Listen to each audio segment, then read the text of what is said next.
കേരളത്തിൽ BJPക്ക് വിജയസാധ്യതയുള്ള ഏതെങ്കിലും മണ്ഡലമുണ്ടെങ്കിൽ അവിടെ ഇടതു വലതു മുന്നണി സ്ഥാനാർത്ഥികളിൽ ആർക്കാണോ വിജയസാധ്യത അവർക്ക് വോട്ട് ചെയ്യണമെന്നാണ് മുജാഹിദിന്റെ നിലപാടെന്ന് കേരള നേതൃത്വത്തിൽ മുജാഹിദീൻ ഉപാധ്യക്ഷനായ ഡോക്ടർ ഹുസൈൻ മടവൂർ പറയുകയാണ്. എന്ന് പറഞ്ഞാൽ വർഗീയ ശക്തികളെ തോൽപ്പിക്കലാണ് മുജാഹിദ് വിഭാഗത്തിന്റെ ലക്ഷ്യം എന്ന് പറയുകയാണ് ഡോക്ടർ ഹുസൈൻ മടവൂർ അദ്ദേഹത്തിന്റെ വാക്കുകൾ. അപ്പൊ കേരളത്തില് ഈ BJPക്ക് സപ്പോർട്ട് ആയിക്കൊണ്ട് വരുന്ന സ്ഥലങ്ങളിൽ ഇടതുപക്ഷമാണോ അതല്ല ഈ കോൺഗ്രസ് ആണോ, കോൺഗ്രസ് മുന്നണിയാണോ, ആർക്കാണ് ജയസാധ്യത അവിടെ മറ്റേ രാഷ്ട്രീയ പാർട്ടിയിലുള്ളവർ ഇങ്ങോട്ട് വോട്ട് ചെയ്യണം.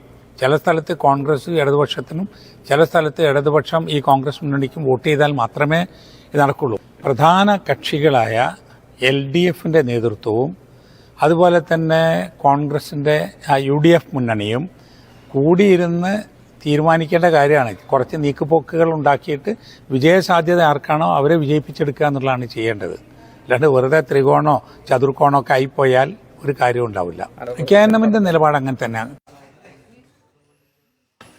ഷാദ് റഹ്മാൻ ചേരുകയാണ് വാർത്തകൾ ഏറ്റവും പുതിയ. ഷാദ്, അപ്പോൾ കേരള നേതൃത്വത്തിൽ മുജാഹിദീന്റെ ഒറ്റ പോയിന്റ് അജണ്ട BJPക്ക് അനുകൂലമായി നിൽക്കാതിരിക്കുക അല്ലെങ്കിൽ BJPക്ക് അനുകൂലമായ ഫാക്ടറുകൾ ഉണ്ടാവാതിരിക്കുക എന്നതാണെന്ന് എന്താണ് ക്ലാരിറ്റിയോടെ പ്രഖ്യാപിക്കുകയാണ് ഹുസൈൻ മടവൂരിലെ.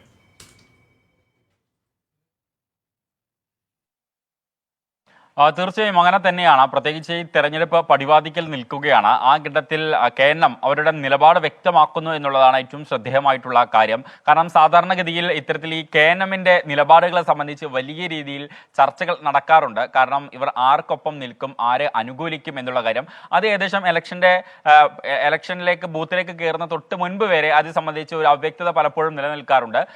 ഏറ്റവും ഒടുവിൽ അവർ മനസാക്ഷി വോട്ടെടുപ്പിനൊക്കെയാണ് ആഹ്വാനം ചെയ്യാറുള്ളത്. അല്ലെങ്കിൽ ചില സംഘടനകളോട് പ്രത്യേകിച്ച് താല്പര്യമുണ്ട്, അവർക്ക് വോട്ട് ചെയ്യണമെന്നൊക്കെ പറയാറുണ്ട്. പക്ഷേ ഇത്തവണ അവരവരുടെ നിലപാട് നേരത്തെ തന്നെ വളരെ വ്യക്തമാക്കുകയാണ്. കാരണം ഇത്തവണ BJPയെ തറപറ്റിക്കുക എന്ന ലക്ഷ്യത്തോടു കൂടിയിട്ടാണ് KNM മുന്നോട്ട് വന്നിട്ടുള്ളത്. അതിന് അതായത് UDFനും ഒപ്പം തന്നെ LDFനും ഒരു ഉപദേശം കൂടി അല്ലെങ്കിൽ ഒരു മാർഗനിർദ്ദേശം കൂടി അവർ മുന്നോട്ട് വെക്കുകയാണ്. പ്രധാനമായിട്ടും അതിനൊരു പറയുന്നത് ഈ ഇരു മുന്നണികളും ഒരു നീക്കുപോക്ക് ഈ വിഷയത്തിൽ നടത്തണം. കാരണം കേന്ദ്രത്തിൽ UDF അധികാരത്തിൽ വരണം എന്നതാണ് KNM ആഗ്രഹിക്കുന്നത് എന്നുള്ളതാണ് ഏറ്റവും ഇതിന്റെ ഒരു രത്ന ചുരുക്കം എന്നുള്ളത്. അതുകൊണ്ട് തന്നെ ഈ കേരളത്തിലെ രണ്ട് മുന്നണികളും UDFും ഒപ്പം തന്നെ LDFും ഇതുമായി ബന്ധപ്പെട്ട് ഒരു ധാരണയിൽ എത്തണം. കാരണം BJPക്ക് ശക്തി കേന്ദ്രമായിട്ടുള്ള ഏതെങ്കിലും മണ്ഡലം ഉണ്ടെങ്കിൽ ആ മണ്ഡലത്തിൽ ഈ ഇരു മുന്നണികളും അവരവരുടെ ശക്തി തെളിയിക്കണം. അല്ലെങ്കിൽ മറ്റൊരു കക്ഷിക്ക് ഇതുമായി ബന്ധപ്പെട്ട് വോട്ട് പോകരുത്, ചോർന്ന് പോകരുത് എന്നുള്ളതാണ്.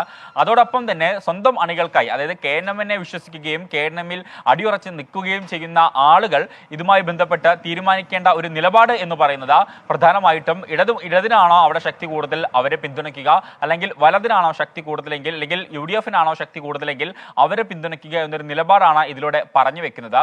അതിൽ നിന്ന് വളരെ വ്യക്തമാണ് ഇത്തവണത്തെ വോട്ടെടുപ്പ് എന്ന് പറയുന്നത് മനസാക്ഷി വോട്ടിപ്പ് തന്നെയാണ്. കാരണം ആർക്കാണോ വിജയ സാധ്യത കൂടുതലുള്ളത് അവർക്ക് വോട്ട് ചെയ്യുക എന്നുള്ളതാണ് ഇത്തവണത്തെ വോട്ടർമാർക്ക് അല്ലെങ്കിൽ KNMന്റെ അണികളോട് KNMന്റെ നേതാക്കൾ പറഞ്ഞു വെക്കുന്നത്. ഹാഷ്മി. ഷാദ് റഹ്മാനാണ് വാർത്തയുടെ കേരള നേതൃത്വത്തിൽ മുജാഹിദീൻ അവരുടെ നിലപാട് പ്രഖ്യാപിക്കുന്നത്. ഇനിയും ഉണ്ട് ഓരോരോ സംഘടനകൾ അവരുടെ തെരഞ്ഞെടുപ്പ് നിലപാട് പ്രഖ്യാപിക്കുന്ന ദിവസങ്ങളിലേക്ക് മണിക്കൂർ പോകും.